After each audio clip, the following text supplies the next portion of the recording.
Let's talk about inflammation.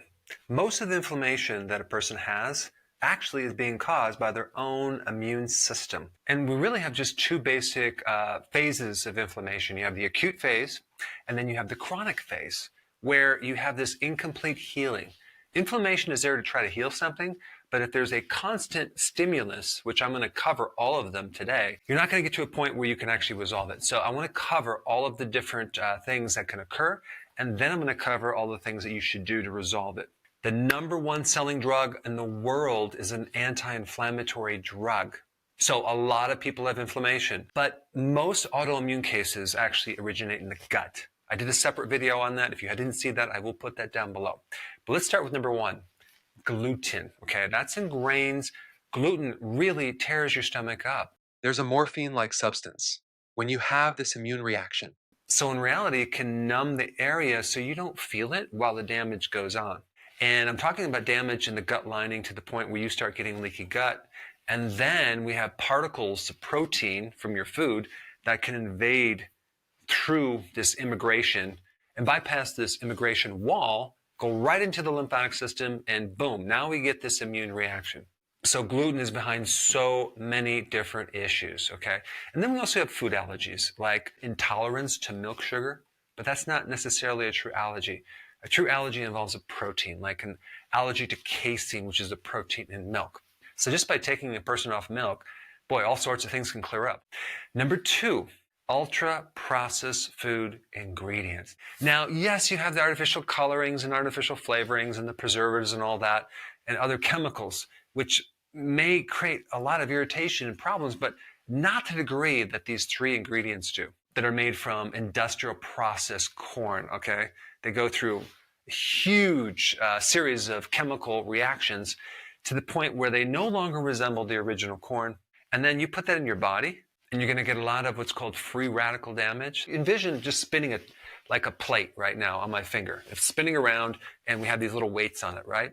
And if I took a couple weights off, it would be lopsided. It's not going to spin correctly. It's going to fall off and might just create some damage wherever that is. So that's what a free radical is. I don't want to get distracted. Synthetic sugar is bad. You've heard of cornstarch and maybe modified food starch, this maltodextrin. Highly reactive in the body, and so it behaves like a sugar, but it's classified as a starch. And then we have the deadly seed oils, which are, again, highly refined. Here you take this omega-6 unsaturated fat, which is very unstable, okay? And then you're going to put it under heat. What keeps it stable in that food? I mean, it's literally dead. People think, ultra-processed foods or junk foods are like the saturated fat in a burger, for example.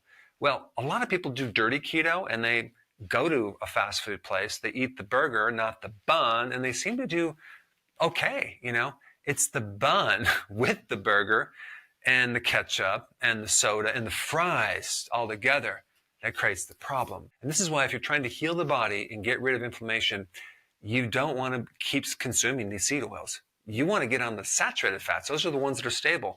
You want to cook with tallow. You want to use coconut oil, extra virgin olive oil. You don't want to use vegetable oils, especially when you use heat. All right, number three, viruses. A lot of people have certain inflammatory conditions that come and go. That's because a virus kind of can go in remission and out of remission. It could be triggered by your menstrual cycle. It could be triggered by stress. And so stress is a huge factor in this topic.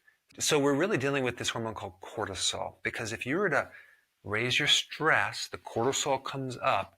Cortisol actually suppresses your immune system. So it kind of shuts it down. And it allows this pathogen, this virus, to come out and wreak havoc, to create problems.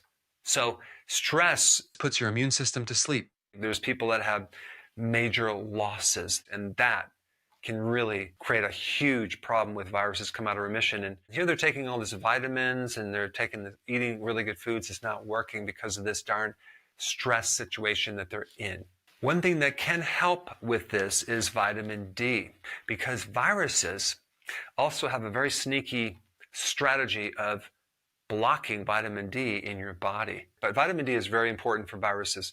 Zinc is also important as well. All right, number 4, insulin resistance, okay? If you're doing a lot of snacks, frequent eating, and you're doing carbs, you can get insulin resistance. Most of the population has insulin resistance. When I used to have insulin resistance, boy, I had arthritis all up and down my spine, so much worse than it is now. I mean, I could barely feel it now, but so many people have told me once they get on keto and they do intermittent fasting, their inflammation goes away. I mean, you should just know about that. The next one is just not enough cortisol. Let's say, for example, you went through chronic stress for many years, or you had prednisone for a period of time. What happens, you develop what's called a cortisol resistance to the point where you don't have enough cortisol, and then the body becomes inflamed. And the remedy is vitamin D.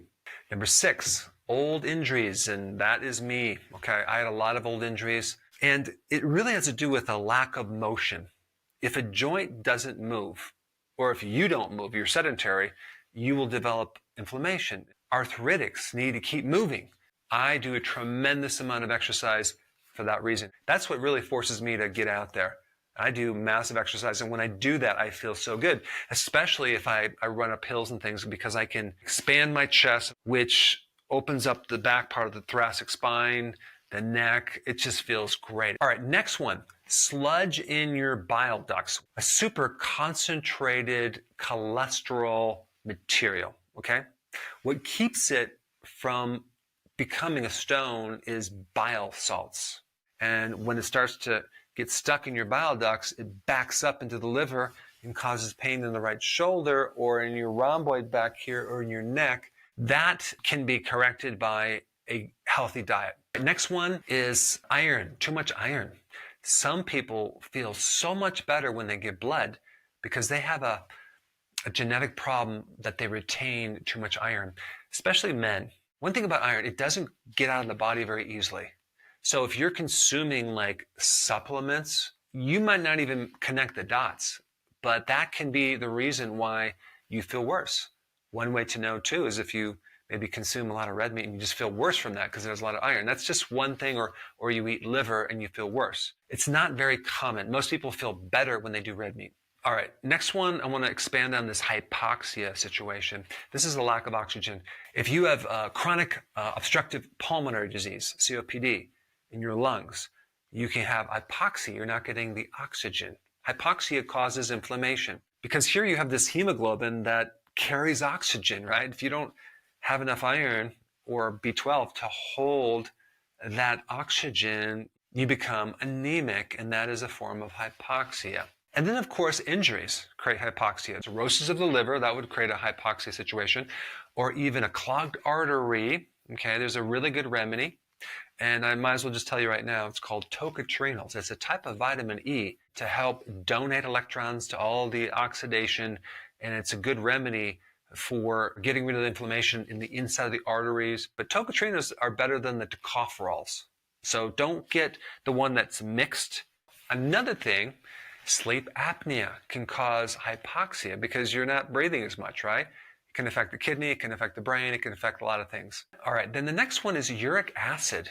It's one of the main causes of high blood pressure, and it comes from consuming a lot of fructose, as in high fructose corn syrup. What can you do about this, right? You need to fix the microbes in the gut, the lactobacillus and the bifidobacteria.